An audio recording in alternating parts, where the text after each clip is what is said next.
Hi everybody, welcome back. Today we're going to be talking about recycling and ways that we can use our recycling to have fun and play games over our summertime, as well as a question for parents. Well, there's a question and I'm going to provide the answer. So, with recycling in mind, we can do things like go bowling with recycled water bottles or cans, as long as we're careful of the sharp edges of cans if we use a can opener to pull them open or, go around and take the lids off.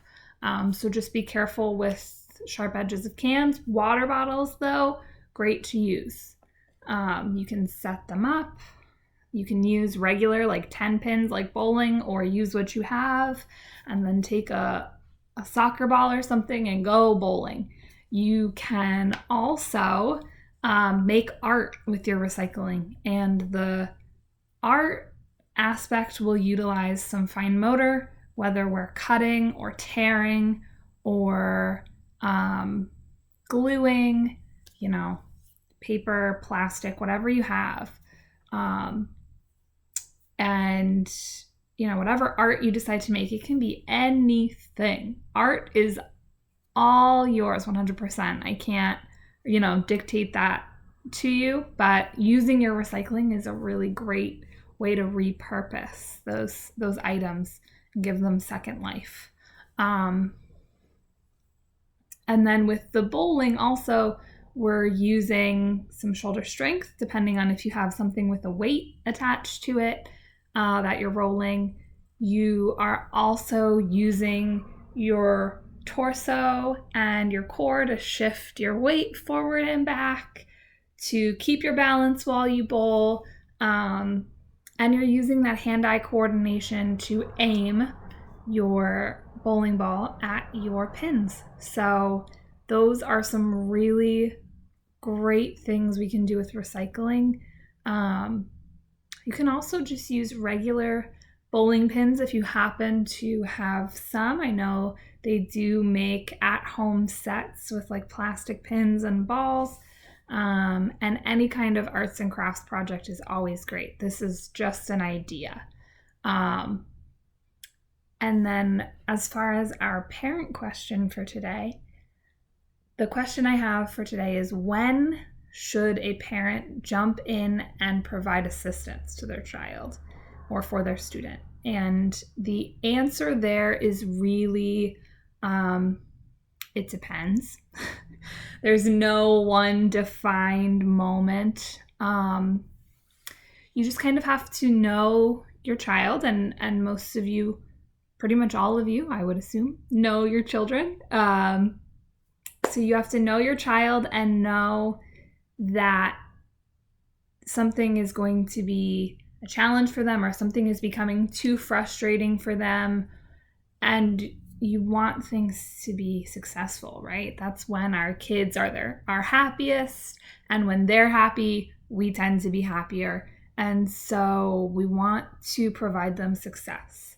You also just want to be cognizant of what you're trying to get out of an activity. If you're trying to get physical strength out of an activity, then you don't want to provide assistance for them until they're reaching that point of like muscle fatigue. If you're trying to get some hand-eye coordination out of an activity, you may have to provide assistance just to troubleshoot success with an activity and make things on a child's level. Again, going back to last video with that Just Right challenge and wanting to provide a challenge for them, but not making it too hard. You may need to provide assistance if your child is just putting in their best effort and they're, just running out of steam on an activity.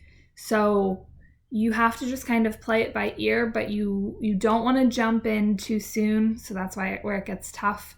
You want to provide assistance when it's really, really needed and not before.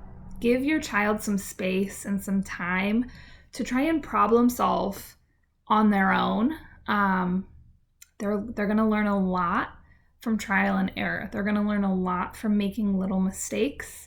And sometimes all the assistance they need in an activity is just your support and your encouragement to them from the sidelines.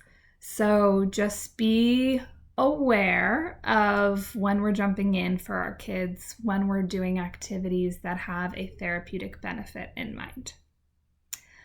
So that is all for today. We talked a little bit about some recycling and things we can do with our recycling, and we talked about when to jump in and provide help. So I hope you gained something from today. I hope you enjoyed it. And I will probably be posting some videos of demonstrations of all of these things a bit later into the summer. But for now, we're just going to talk about them, and then they'll be ready for you and you can make of them what you want. And then I will provide a demonstration after you've had some time to take these topics and interpret them. And then, maybe it'll help guide you if you had trouble with it the first time.